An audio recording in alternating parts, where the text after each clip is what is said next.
ఈ వాక్యము నా పాదములకు దీపము, నా త్రోవకు వెలుగును. Thy word is a lamp unto my feet and a light unto my path. దయచేసి కూర్చోండి. దేని మనకి మహిమ కలుగుగాక. దేని వాక్యం చదువుకుని దేని వాక్యాన్ని ధ్యానం చేస్తాము. నెహెమ్యా గ్రంథము 9వ అధ్యాయము 2వ వచనం చదువుతున్నాం, గమనించండి. ఇశ్రాయేలు అన్య జనులలో నుండి ప్రత్యేకింపబడిన వారై నిలవబడి తమ పాపములను తమ పితరుల పాపములను ఒప్పుకోవాలి. గత వారం కొంచెం నేర్చుకున్నాము. నెహెమ్యా గ్రంథం నుంచి కొన్ని సంగతులు, ఈరోజు కొన్ని సంగతులు నేర్చుకున్నాము. ఇశ్రాయేలు అందరూ కూడా దేశం తిరిగి వచ్చిన తర్వాత బొబ్బల దేశంలో నుండి ఒక మందిరాన్ని కట్టుకున్న తర్వాత ఆ మందిరాన్ని ప్రత్యేకించి ప్రతిష్ఠించి వారు అన్ని జన్మల నుండి ప్రత్యేకింపబడి చేసినటువంటి కార్యాన్ని మనం విన్నాం. ఏం చేసామా? పాపం ఒప్పుకున్నాం కదా. దాని ముందు ఏం చేస్తాం? పురాణం నేర్చుకున్నాం. అయితే మరి అర్థం కావడానికి చదువుకున్నాం. 4వ వచనం చూడండి. ఈ నెల 24వ దినం ముందు ఇశ్రాయేలు ఉపవాసం నుండి గోరు బట్టలు కట్టుకొని తల మీద ధూళి పోసుకొని కూడి వచ్చి. అందరూ ఏం చేశారమ్మా? గోరు బట్టలు కట్టుకుని ఉపవాసం నుండి తల మీద ధూళి పోసుకొని వచ్చి ఏం చేశారమ్మా? ఇప్పుడు 2వ వచనం. ఇశ్రాయేలు అన్య జనుల నుండి ప్రత్యేకింపబడిన వారే నిలబడి ఏం చేశారమ్మా? ఏం చెప్పండి? ఏం చేశారు వాళ్ళు? తమ పాపములను తమ పితరుల పాపములను ఒప్పుకొనిరి. వీడి కార్యం చేశారు. తమ పాపాలు ఒప్పుకున్నారు, తమ పితరులు చేసిన పాపాలు కూడా ఒప్పుకున్నారు. చాలా ఇంపార్టెంట్. ఎందుకని వీరు ఈ శిక్ష వచ్చింది ఈ తరం వారికి. ఎందుకు వచ్చింది? ఆ పితరులు చేసిన పాపాల వరకు.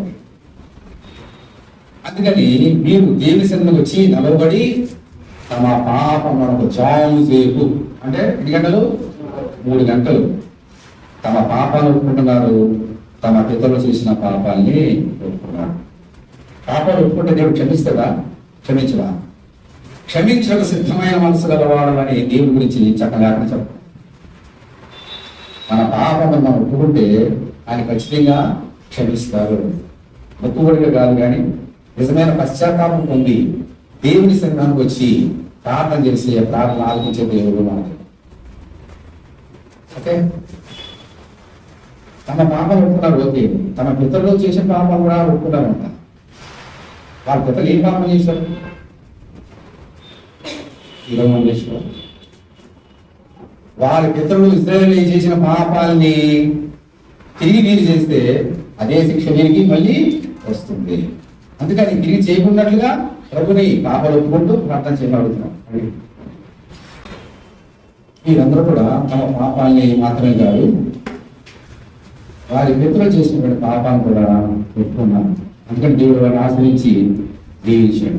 ఓకే, ఇదే అధ్యాయం 13వ వచనం చూడండి ఒకసారి. 9వ అధ్యాయం 13వ వచనం. వారు ప్రార్థన చేసేమన్నా చూడండి. సీనాయి పర్వతం మీద దిగి వచ్చి నెహెమ్యా 9:13 ఆకాశముని వారితో మాట్లాడి వారికి నీతియుక్తమైన విధులను, సత్యమైన ఆజ్ఞను, వేరుకరములైన కట్టడలను, ధర్మములను నీవు దయచేసితివి. వారికి నీ పరిశుద్ధమైన విశ్రాంతులను ఆచరింప నార్చించి నీ దాసులైన మోషే ద్వారా ఆజ్ఞలను, కట్టడము, ధర్మశాస్త్రం వారికి నియమించితివి. వారి ఆకలి తీర్చకు ఆకాశం నుండి ఆహారమును, వారి దాహం తీర్చకు పండగ నుండి ఉదకమును తెప్పించితివి. వారికి ప్రయాణం చేసిన దేశమును స్వాధీనపరచుకునవలనని వారికి ఆజ్ఞాపించింది. ఎలాగో దేవుడు ఆశ్రయించాడు, దీవించాడు, తన ఆజ్ఞని నెరవేర్చాడు. ఇప్పుడు 16 చూడండి. అయితే అంటే చాలా భయంకరమైన వాడు కూడా చెప్పాను కదా. అయితే వారు మా పితరులను ఏం చేశారంట? గర్వించి లోబడం వల్ల కానీ ఆజ్ఞకు చేయలేకపోయి వారు విధేయులకు మనస్సు లేని వారే తమ మధ్య నువ్వు చేసిన అద్భుతాలను జ్ఞాపకం చేసుకోనక తమ మనసును కఠినపరుచుకొని తాము నుండి వచ్చిన దాస్యోపదేశులకు తిరిగి వెళ్ళటకు ఒక అధికారిని కోరుకొని నీ మీద తిరుగుబాటు చేసి అని చెబుతూ పక్కన అనడమా. అయితే నీవు క్షమించక సిద్ధమైన దేవుడు, దయావాస్యత గలవాడును, దీర్ఘశాంతమును, బలపరపై గలవాడనే ఉండే వారిని విసర్జింపలేదు. దేవుని స్తోత్రం. హల్లెలూయా. వీళ్ళందరూ కూడా దేవుని వాగ్దానాలను పొందుకున్నా కూడా దేవుని మీద తిరుగుబాటు చేశారు, మర్చిపోయి. అయితే దేవుడు వారిని క్షమించాడు. ఎందుకని? క్షమించడకు సిద్ధమైన మనసు గలవాడు. అందుకనే అటువంటి గొప్ప దేవుడు అని తెలిసే వారి పాపాలను ఏం చేశారమ్మా? వారి పాపాలని ఒప్పుకున్నారు. అయితే ఎందుకు పాపాలు చేశారు ఇజ్రాయేలు వారు మీరు అందరూ కూడా? మనసున ఎప్పుడైతే మనసులో గర్వమస్తుందో దేనికి వ్యతిరేకంగా పాపం చేస్తామో దేనికి గొడవైపోతాం. ఇప్పుడు ఆ పితరులు చేసిన పాపాలని ఎంతసేపు ఒప్పుకున్నారు వాళ్ళందరూ కూడా. ఏం పాపాలు చేస్తున్నారు వాళ్ళందరూ కూడా? అని చేసుకున్నాం. మీరు 4 పాపాలు చేశారు ఇజ్రాయేలీలు. ఆ పాపాలు ఈరోజు మనం చేయకూడదు. దేవుడు మనం దీవించాలి, ఆశ్రయించాలి, ఎత్తేరు పండుగ తీసుకున్నారంటే వారు చేసిన పాపాలు మనము చేయగలుగుతాం. ఏంటి మనం చేసిన పాపాలు?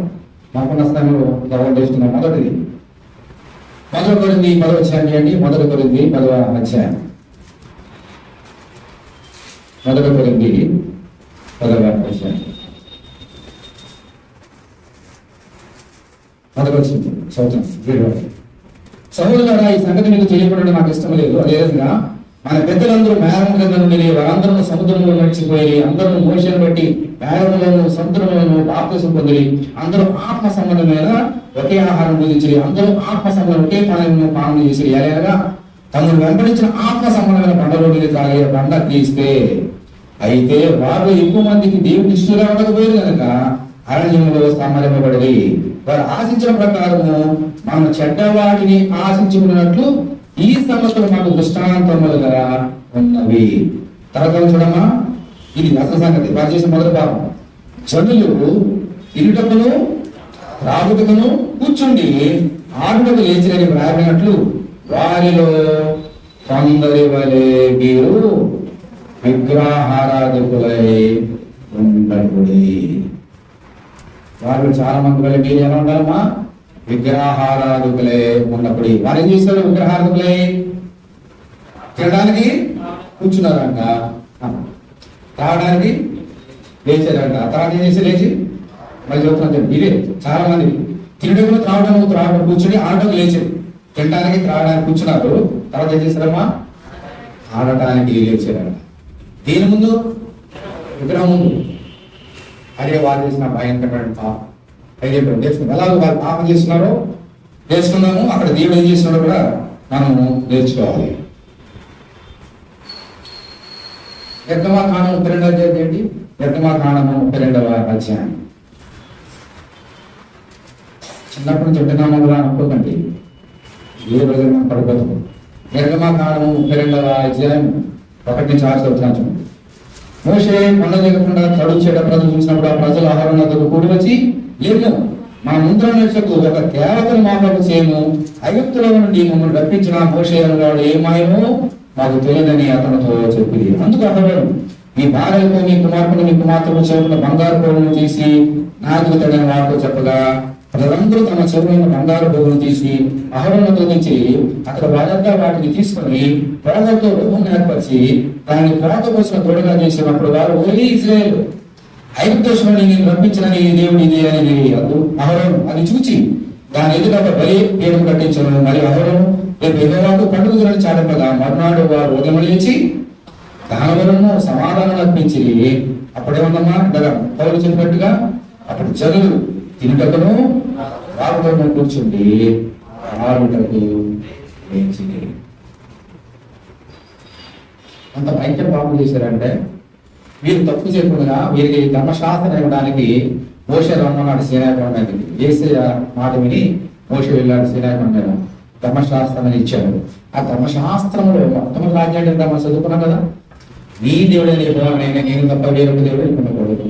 పైన ఆకాశం ఉంది కానీ కింద భూమి ఉంది కానీ భూమి నడుపుతుంది లేదు కానీ ఏ విధంగా తీసుకోవద్దు, దేనికి సాగకూడదు అని చెప్తే ఆ 10 ఆజ్ఞలు దేవుడు రాశాడు.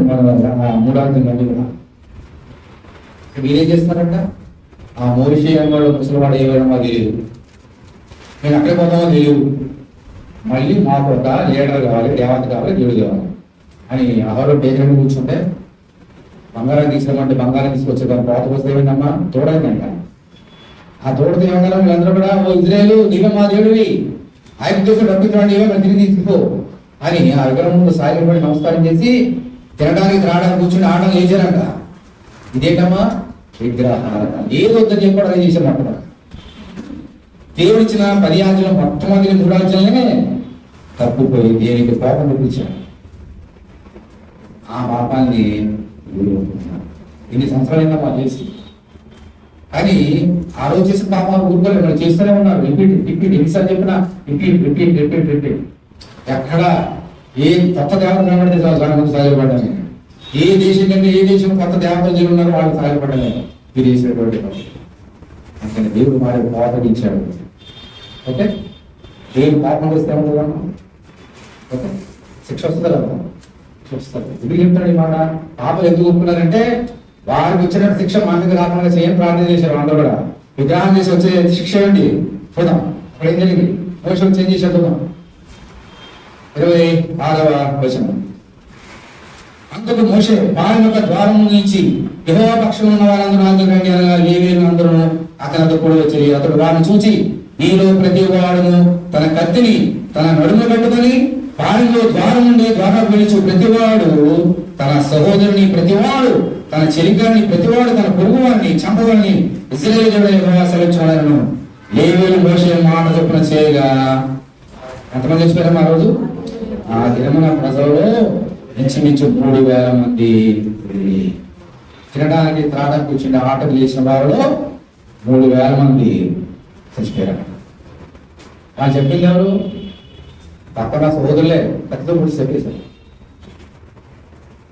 అప్పుడు మోషే అన్నాడు, దేవుడైతే ఆజ్ఞించాడు కానీ ఆజ్ఞ పట్టుకోవడానికి కూడా మీకు అర్హత లేదు. దేవుడికి భయంకరమైన పాపం చేశాడు దేవుడి దృష్టికి అని చెప్పి, నా దేవుడి పక్షాన్ని ఎవరు రమ్మంటే అందరూ వచ్చేసారు. ఎవరు కొంతమంది మాత్రం అక్కడ ఉన్నారు. మీరు ఏమాత్రం చంకగా మీ కుటుంబాన్ని చంపేయడం వాళ్ళు ఏం చేశారమ్మా? మనం చేస్తాం అలాగే. ఇప్పుడు దేవుడు నాకు ఇప్పుడు అనుకోండి, అంతమంది ఉన్నారు, ఎక్కడ చంపాను అనుకున్నాను. ఎంతమంది చెప్పేస్తారు అసలు దగ్గరికి వచ్చింది. ముందు నేను చెబుతాను, ఇంకేమైనా అర్థం రావాలా? అంతమంది నా ఎవరితో నేను చేస్తాను. అది భయపడదా? వాడు భయపడలేదు. దేవుడు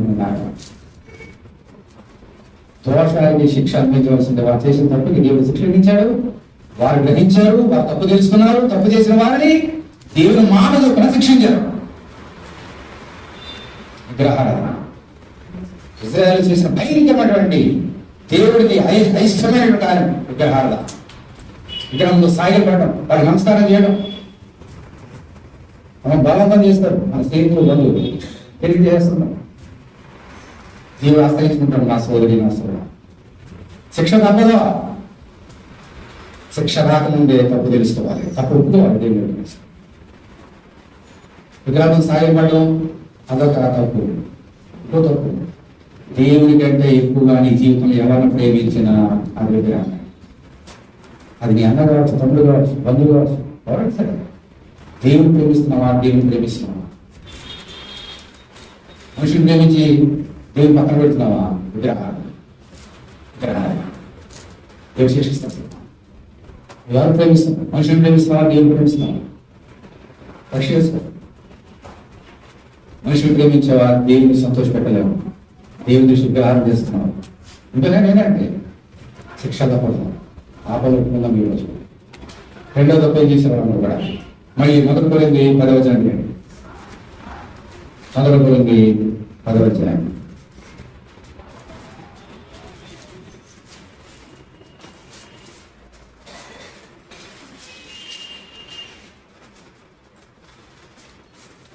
ఎనిమిదవ వచనం. మరియు వారి వలె మనము వ్యభిచరింపగలిగినాము. వారిలో కొందరు వ్యభిచరించి నందున ఒక్క జన్మలోనే 23,000 మంది కూలిరి. విగ్రహం ఎంతమంది చచ్చిపోయామా? 20,000 మంది. ఇప్పుడు వ్యభిచారం చేయడం వల్ల ఎంతమంది చచ్చిపోయారట? 23,000 మంది ఒక్క జన్మ చచ్చిపోయారు. వ్యభిచారం అన్న ఏంటి? వ్యభిచారం ఎక్కడ చేశారు? అన్ని చేశారు. సంఖ్యాకాండము 23వ అధ్యాయం. సంఖ్యాకాండము 23వ అధ్యాయం. సంఖ్యాకాండము 23వ అధ్యాయం 1 నుంచి 5 చూద్దాం. 23వ అధ్యాయం 1 నుంచి 5. అప్పుడు బిలాము ఇక్కడ నేను బలి అర్పించినప్పుడు 20.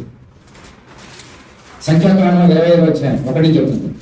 ఇజ్రాయేల్ షిత్తీములో దిగి ఉండగా ప్రజలు ఏం చేసిరమ్మా, మోయాబు రాండ్రతో విచారణ చేయసాగి ఆ స్త్రీలు తమ దేవతల ప్రజలను పిలవగా వీరు భోజనం చేసి వారి దేవతలు నమస్కరించి అట్లా ఇజ్రాయేల్ బయలుపేరులో కలుసుకున్నందున వారి మీద వీళ్ళందరూ ఏం చేశారు, ఇజ్రాయేల్ గ్రామంతో పాటు వీళ్ళందరూ అన్ని జనులు మోయాబు రాండ్రు భయంకరమైనటువంటి విగ్రహారాధికులు వారితో వీళ్ళు ఏం చేశారంటమ్మా, వ్యభిచారం చేశారంట. వారితో వ్యభిచారం చేశారు. అందుకని ఎంతమంది తెచ్చుకోరంట, 23,000 మంది. దేవుడు ఇచ్చిన 10 ఆజ్ఞల్లో 7వ ఏంటమ్మా, వ్యభిచారం చేయడం. వ్యభిచారం చేశారు.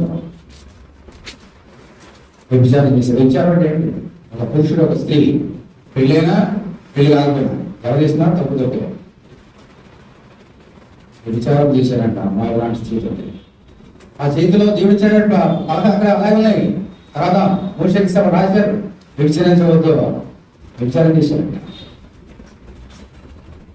భయంకర పాపం, 2వ పాపం. అది తప్పులుకుంటున్నారు. అందరూ కూడా ప్రభువా క్షమించి వారు వ్యభిచారం చేశారు. 20 రోజుల నుంచి కూలిపోయినా మాలో ఎవరు వ్యభిచారం చేయడం పాపం చెప్తున్నాను.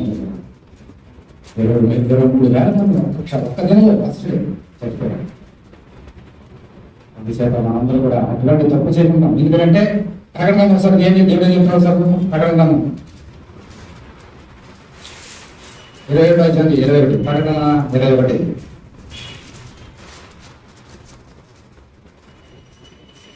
ప్రకటన 21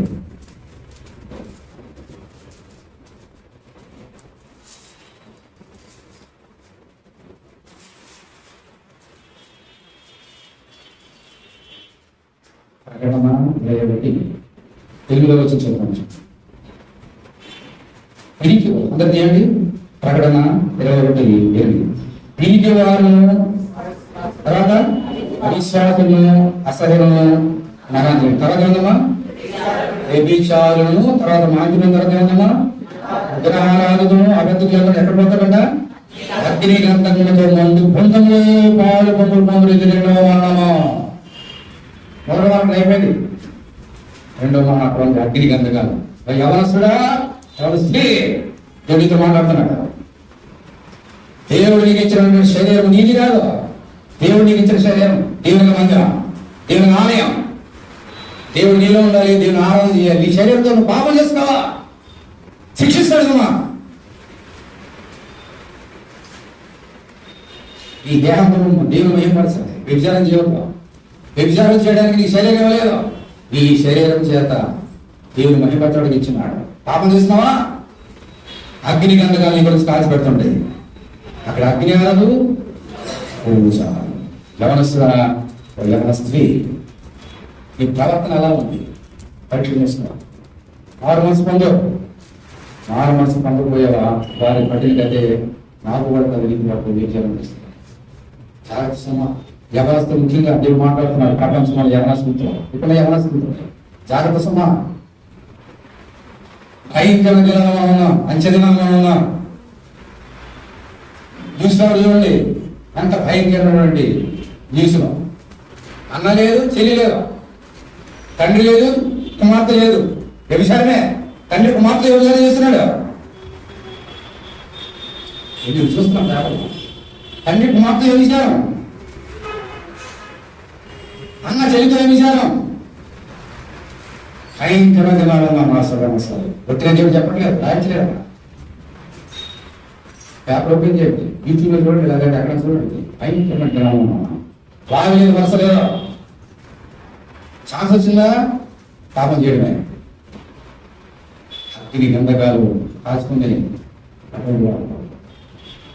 జాగ్రత్త సమయం కాపాడుకున్నాం. పట్టుకుని చూడగా పాపం మరి ఏం చేశారు. మొదటి 10 వచ్చారు. మొదటి 10 వచ్చారు. 10 మనం ప్రభువును శోధింపని విన్నాను. వారిలో కొందరు శోధించి ఏం చేశారమ్మా? సర్పముల వలన నశించిరి. ఇది 3వ పాఠం చేసింది. అది చదువుతున్నాం తొందరగా వచ్చు. మనం ప్రభువును శోధింపగలము. వారిలో కొందరు శోధించి సర్పముల వలన నశించారు. దేవుని ఏం చేశారంటే ఇజ్రాయేల్ అందరూ కూడా శోధించారు. దేవుడిని టెంప్ట్ చేశారు. ఎలా టెంప్ట్ చేశారు చూద్దాం. నిర్గమకాండము 17వ చదివేది. నిర్గమకాండము 17వ అధ్యాయం.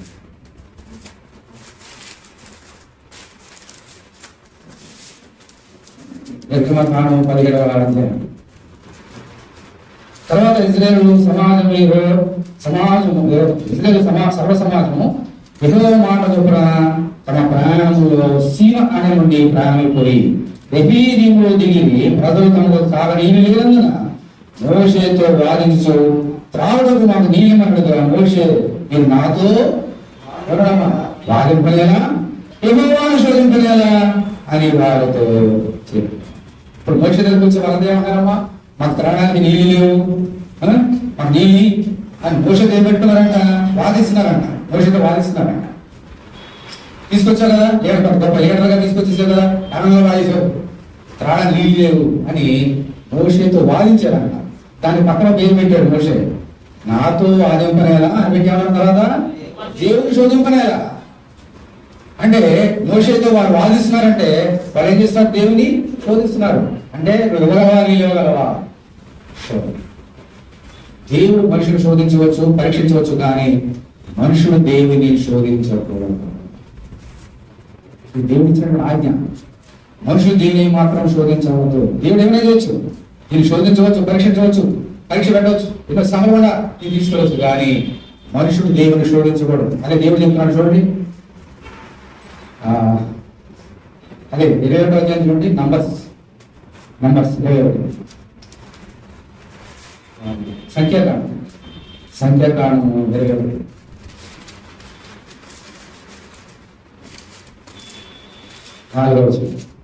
వారు ఏదో దేశము చుట్టుకోని బోరుకొండని ఎర్ర సముద్ర మార్గం సాగినప్పుడు మార్గాయ చేత చెరువుల ప్రాణం సమస్యలను కాగా ప్రజలు దేవునికి మోషేకును విరోధంగా మాట్లాడి ఆ అరణ్యంలో చచ్చులకు ఐగుప్తులో నుండి మీరు మమ్మల్ని ఎందుకు రప్పించింది? ఇక్కడ ఆహారం లేదు, నీళ్ళు లేవు, చవిసారం లేదు, అన్నము ఒక అసహ్యమైనది. అందుకు యెహోవా ప్రజలకు తెలియచడమా నానా ప్రకారములైన సర్పములను పంపను, అవి ప్రజలను తరపుగా ఇజ్రాయేలు ఎందుకంట దేవుని ఏం చేశాడు? శోధించాడు. దేవుడు మనల్ని కార్యం చేయగలరా? దేవునికి సాధ్యమా అని ఎప్పుడైతే నువ్వు దేవుడిని శోధిస్తున్నావో మనకు వచ్చేది ఏమిటమ్మా? శిక్ష. అది పాపం, శిక్ష. దేవుడు ఎప్పుడు శోధి నీకు వాగ్దానం ఇచ్చాడా? నెరవేర్చగలడు. ఇది చేస్తానని చెప్పాడా? చేయగలడు. ఆయన అసాధ్యం అంటే ఏది? ఇప్పుడు వాగ్దానం దేశం తీసుకొని చెప్పాడు, తీసుకెళ్తాడా కదా? తీసుకెళ్తాడు. కానీ ఎంత శోధించారు అందరూ కూడా. నిన్ను మోషేలు వాదించారు, ఆ వాదంలో దేవుని శోధించారు అని అందరూ తెలుసుకోవాలి. సప్తాలు వచ్చి కాటేసినాడు. దేవుడు ఇప్పుడు ఎవరిని ఎలా శిక్షించాలో నాకు తెలుసు. సప్తాలు ఎందుకు పంపించాడంటే అది అదే శిక్ష వారికి. దేవుని శోధించడంలో వారు శిక్ష విధించాలంటే సప్పం కాటేయాలి. అసలు పేరు మళ్ళీ మోషే దగ్గర పరిగెత్తుకు వచ్చారు. అయ్యో చచ్చిపోతాం. దేవుని శోధిస్తున్నావా? అసలు ఈ గొప్పమా? దేవుని శోధించడం. ఏసు దగ్గరకు వచ్చాడు సైతాను. ఒక్కో ఈ ప్రమాదం చేస్తానంటారు. అది ముక్కే ఏసు ముక్కడా? ఏమన్నామా? ఈ దేవుణ్ణి నువ్వు శోధించలేదు. నేను శోధించు, నా తల్లి శోధన పైన దూకుతున్నా దేవుని పడుతుంది. శోధించను. నేను నమస్కారం చేసి దేవుని అమ్మ చేసి ఆయన శోధించను. ఏం చేసి కూడా చైలి నాశం బట్టి నేత్రాశం జీవనం ఏది తెలియదు. నా దేవుని శోధించను. నేను బ్రతుకుతున్నది ఎవరి కోసము? నా దేవుని కోసం. బ్రతికినా సావైనా ఆయన మహిమపడతాయా అడిగేసి నువ్వు ఎలా ఉన్నావు? బ్రతికిన మనందరూ కూడా బ్రతికినా ఎవరి కోసమమ్మా? దేనికోసమే. చనిపోయినా దేనికోసమే. దేవుణ్ణి ఏ విషయంలో మనము శోధించకూడదు. శోధించవా? పాపంలో ఫలితం దేవుడు మనకి ఇచ్చాడు. పాపం శిక్ష విధిస్తున్నాడు. అంతేగా మనం కూడా జాగ్రత్త. 4వ 4 మళ్ళీ మొదటి కొరింథీ 4 మొదటి కొరింథీ 10 10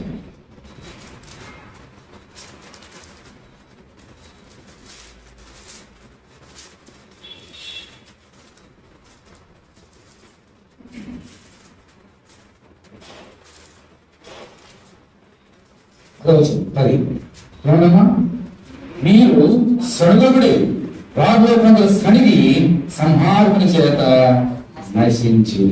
మళ్ళీ 4 పాపం ఏంటమ్మా? మొదటి పాపం ఏంటి? మొదటి పాపం ఏంటి? గట్టి చెప్పండి అందరూ.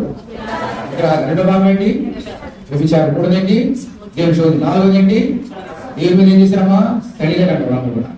మళ్ళీ చదువుతాం 10వ. మీరు సొడగబడి రాబోయే కొందరు సనిగి సంహారకుని చేత నశించారు. ఎలా చూద్దాం? నిర్గమకాండం 16 ఏంటి? నిర్గమకాండము 16వ అధ్యాయం 1 నుంచి 3.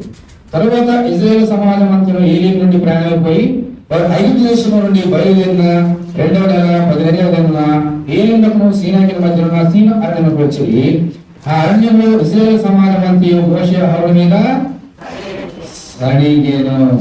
ఇశ్రాయేలు మేము మాంసము వండుకొని కొండలేక కూర్చుని తృప్తిగా ఆహారతిన్నప్పుడు యెహోవా చేతి వారిని వేల సావదబోతిని ఈ సర్వ సమాజము ఆకలి జగ చంపుటకు ఈ అరణ్యంలోనికి మేము అక్కడ తోడుకొని వచ్చేదని వారితో. మళ్ళీ వీళ్ళందరూ కూడా మోషే అహరోను శనిగారు. అంటే ఎవరిని శనిగట్టు వాళ్ళు? దేని గురించి శనిగారంట? జాను పట్ట కోసం. ఈ అరణ్యంలో తీసుకొచ్చో తినడానికి తెలియదు, తాగడానికి తెలియదు, తినడానికి తెలియలేవు. అంటే ఏం చేసిన వాళ్ళు ప్రభు చెప్పిన మాటకి వ్యతిరేకంగా ఏ విధమో ఏ విధంగా ఏంటో ఇదే దేని వ్యతిరేకంగా తప్పు చేశారు. మళ్ళీ దేవుని మీరు సరిగారు అక్కడ దేవుని కోపం వచ్చింది. చాలా ఇన్ని లక్షల మందికి నేను ఆహారం పెట్టలేనా? ఏమి ప్లాన్ లేకుండానే వాళ్ళు రప్పించేసిన అరణ్యంలోకి వాడికి ఆహారం ఎంత అవుతుందో నాకు తెలియదా? మన్నాన్ని ఇచ్చి నేను వాళ్ళు సంపర్చవట్లేనా అని మన్నాన్ని ఇచ్చాడు. సాటిస్ఫైదా? ఎందుకని అక్కడ ఏంటన్నారు? చేపలు. ఎందుకంటే అక్కడ నైలు ఏదో ఉంటుంది. అక్కడ నైలు చేపలు తక్కువ చేపలు ఉంటాయి. ఆ గోదావరిలో ఉన్నట్టుగా గోదావరి కంటే శాస్త్రం నైలు చాలా శాస్త్రం. చేపలు బాగా తిన్నారు. డీసు అది జ్ఞాపకం వస్తున్నాడు. ఇక్కడ ఈ చూసి పొద్దు లేవదా నాకు కొత్తిమీర ఇలా ఉంటుంది. అది చూడటానికే కొత్తిమీర ఏమంటాడు? చేపలు ఇలా చక్కగా లైవ్ లైవ్ లైవ్ ఫిష్ జ్ఞాపకం వస్తున్నాయి అందరికి. అప్పుడు సరిగారంట. సో మీకు మాంసాహారం కావాలా? సరే ఇస్తానంటే 7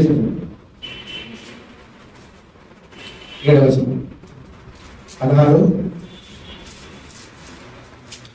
7 యెహోవా మీద మీరు సరిగ్గా సరళంగా ఆయన నిలుచున్నట్లు ఉదయం మీరు యెహోవా మహిమ చూచెదరు. మేము ఏ పాటి వారము మా మీద సరుగనేలా అని. మరియు మోషే మీరు తినడితే సాయంకాలం మాంసము ఉదయం చాలా ఆహారం యెహోవానికి ఏగా మీరు ఆయన మీద సడుగును మీ సడుగులను యెహోవాయే వినుచుండగలను మేము ఏ పాటి వారము. అప్పుడే వచ్చిన తర్వాత ఉందమ్మా, నీ సనుగుట యెహోవా మీదనే కానీ మా మీద కాదు.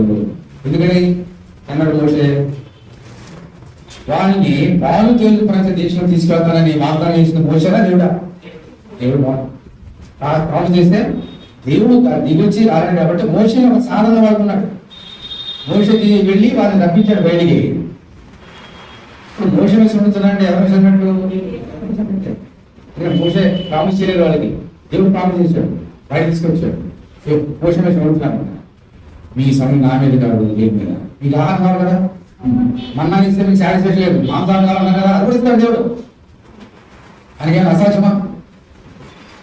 సంఖ్యాకాండము 11 సంఖ్యాకాండము 11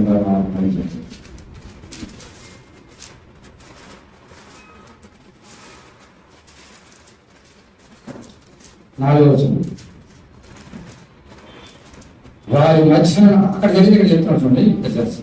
వారి మధ్యన మిశ్రిత జనం ఎలా ఉందంట? మాంసాపేక్ష అధికంగా కనపరచారు. మామూలుగా చాలా అధికంగా కనిపించారంట, కనపరచారు. ఇశ్రాయేలు మరలా ఏడ్చి మాకెవరు మాసం పడతారు? ఎప్పుడైనా మీరు ఈ లోపల చూసారా? చికెన్ కానీ మటన్ ఏడ్చిన వాళ్ళు ఎప్పుడు ఎవరైనా చూసారు మీరు? ఇప్పుడు మమ్మీ డాడీలో మీడియం చికెన్ కానీ మటన్ వండుకుంటే ఏడ్చిస్తారు అలాగా. పిల్లలంటే ముందు తిరిగి గెలుస్తారు. మీరు ఎప్పుడన్నా మటన్ చికెన్ గెలిచిరా? హోటల్కి వెళ్ళారు, వాళ్ళు ఏమన్నా ఇక్కడ ఓన్లీ గెలిచారు, నువ్వు ఎనిమిది అనుకోండి, ఏం చేశారు అక్కడ? ఆహారం వీళ్ళు మటన్ ఏదో గెలిచారా? వీళ్ళందరూ కూడా దేవుని దగ్గర అలా ఉంటుంది చాలా మంది. పైగా మాంసేపేక్ష మామూలుగా అధికంగా కనపరిచిన వాళ్ళు ఉంటారు పిల్లవాళ్ళు. వాళ్ళందరూ దేవుని ఏం చేస్తున్నారంట? సనుడు ఏ దొరిక తినాలి, డాక్టర్లు చెప్తారు ఆకులు బాగా తినంటే 6 మంది తినాలి, అది తింటే కొవ్వు తింది బాగా. అదే అదే కావాలి వీడియో కొవ్వు పడిన పర్లేదు, అదే కావాలి. వచ్చేసారట దేవుడు ఆ మాసం మాసం కావాలి. ఎవరి మీద ఏడుపు? దేవుని మీద. దేవుడు తీసేట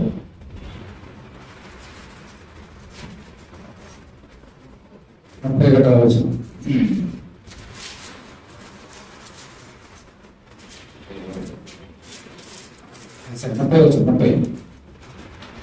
అప్పుడు మోషేయు ఇశ్రాయేలు పెద్దలను పాడెను వెలిగి తరువాత యెహోవా సన్నిధి నుండి ఏమొచ్చిందమ్మా?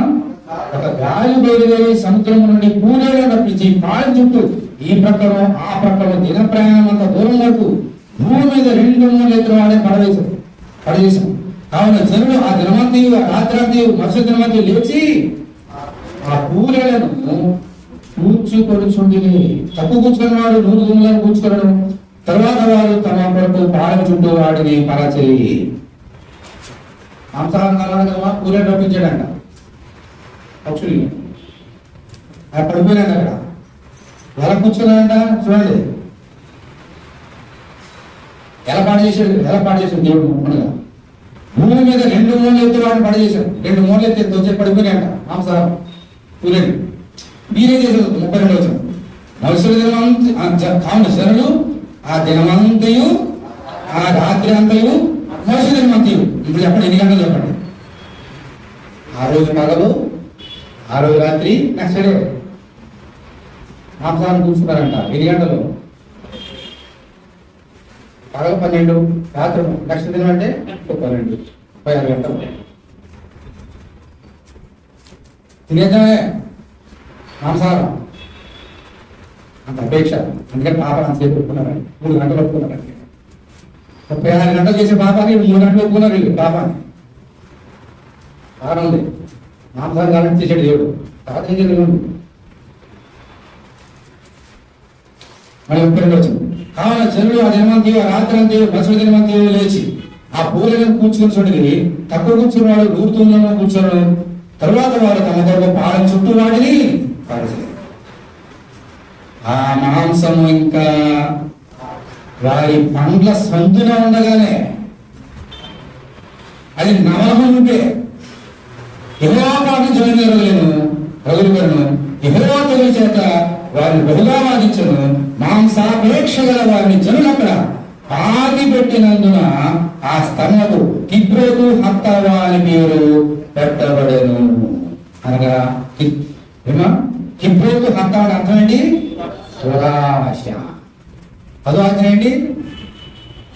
నీ పొరుగు అంటే నేను అది కానీ ఇది కానీ ఏది ఆశతో మాంసం కానీ ఇది కానీ దేవుడు ఏం తినంతే. మీరు ఆశించి దేవుడి మీద శనిగరంట మాంసం కావాలని రోజు చైసారమైనటువంటి ఈ మన్నాన్ని దీన్ని తీసుకొచ్చేసింది. మాంసాహారం కావాలంటే ఊళ్ళో పంపిస్తే వాళ్ళంతా ఆశ 36 గంటలు కూర్చొని బాగా వండుకొని కూర్చొని తినడానికి త్రాగడానికి కూర్చొని లేచారు కదా, అలాగే తినడానికి కూర్చున్నారంట. బాగా నడవడానికి బాగా మెత్తగా వండుకొని తిన్నారంట.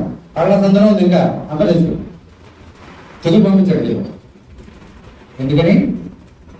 వాళ్ళకి మాంసాపేక్ష కావాలంటే ప్రభువా మాకు మాంసపరమైన దేవుడు ఇవ్వడా? నైరునదిలో నుంచి శాస్త్రమైన చేప మాకు ఇచ్చిన దేవుడు ఇక్కడ మాంసాలు ఏదైనా ఇవ్వగలవు అంటే దేవుడు ఇవ్వలేడా? అలా అడగకూడదా? సడిగారంట. సాగడం వేరు, ఆడడం వేరు. ప్రభా మాకు అది తెచ్చి మీరు తెచ్చి మా ఇంట్లో అది తెచ్చి అడగండి. మీరు దేవుడు సడబడి సనగొద్దు, సనగండి. అక్కడ ఎంత దీవెన అవమానం వచ్చినామా? అక్కడ చేపల్లో ఉన్నాయి, ఇక్కడ ఏముంది? చవి సారం లేదు, రుచిపచ్చి లేనటువంటి ఈ మన్నా ఎంతగా తింటాం. మన్నా అంటే తెలుసా మీకు? మన్నా అంటే తెలుసా? మనుషులు మీరు కాబట్టి పరలోకమందు దేవదూతలు తినే ఆహారం అది.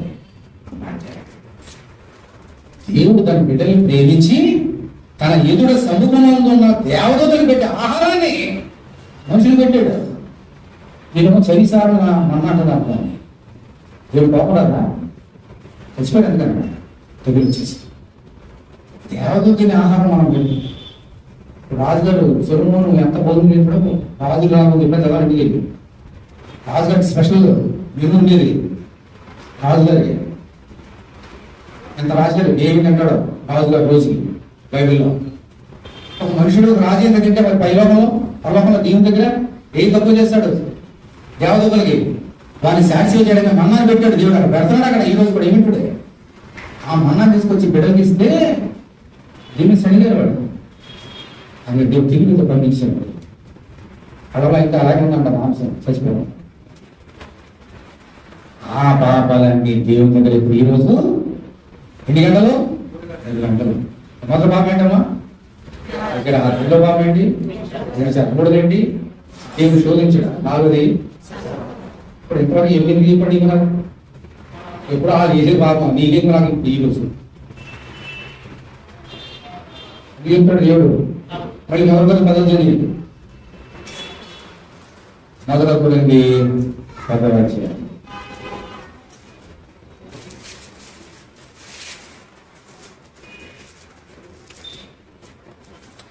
మొదలుపడింది 10వ అధ్యాయము 6వ వచనం చదువుతున్నాను చూడండి. మనం నేర్చుకున్నామని ఒకసారి నెమరేద్దాం.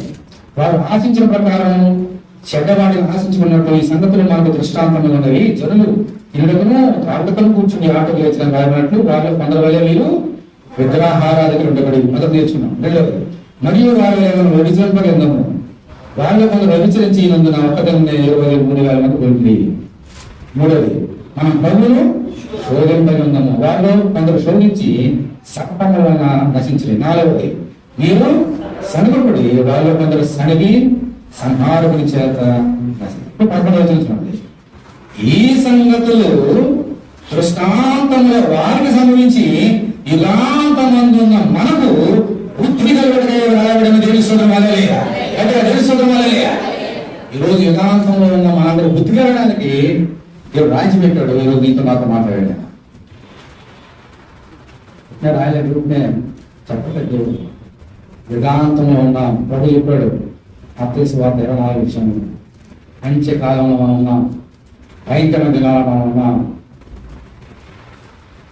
ఏ రోజున ప్రభు రావచ్చు. వారి వల్ల తప్పు చేసామా అగ్ని గంటలు కాచుకొని ఉన్నాయి. గ్రహణం చేసినా విచారం చేసినాడు ఆయన శోధించిన సరిగిన వారిలాగా మనం పడిపోతామేమో పడకుండా ఉండడానికి రాయించి ఈరోజు మాత్రం నీతో మాట్లాడాడు. పరీక్ష చేసుకోవాలి మనలో ఏమన్నా అటువంటి ఉన్నాయా? గ్రహాలు కానీ విషయాలు కానీ సారత్వం శోధన సదువుడు ఇంకేం చేయడమా? ఆయన క్షమించడానికి సిద్ధమైన మనసు నిన్ను రక్షించడానికి ఆ శిక్షని తప్పించడానికి ఈ లోకంలో వచ్చి అమ్మా నీ శిక్ష నీ పాప శిక్ష ఆయన వదిలించాడు. ఈరోజు నువ్వు ఏది ఒప్పుకుంటావో వాటిని తప్పించడానికి రక్తం గార్చాడు. వేలుస్తున్నాడు.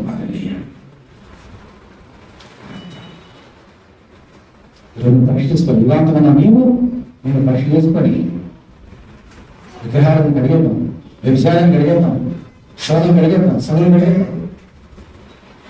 దేవుడు ఆ వాక్యం ఎదుగుదాం. అందులో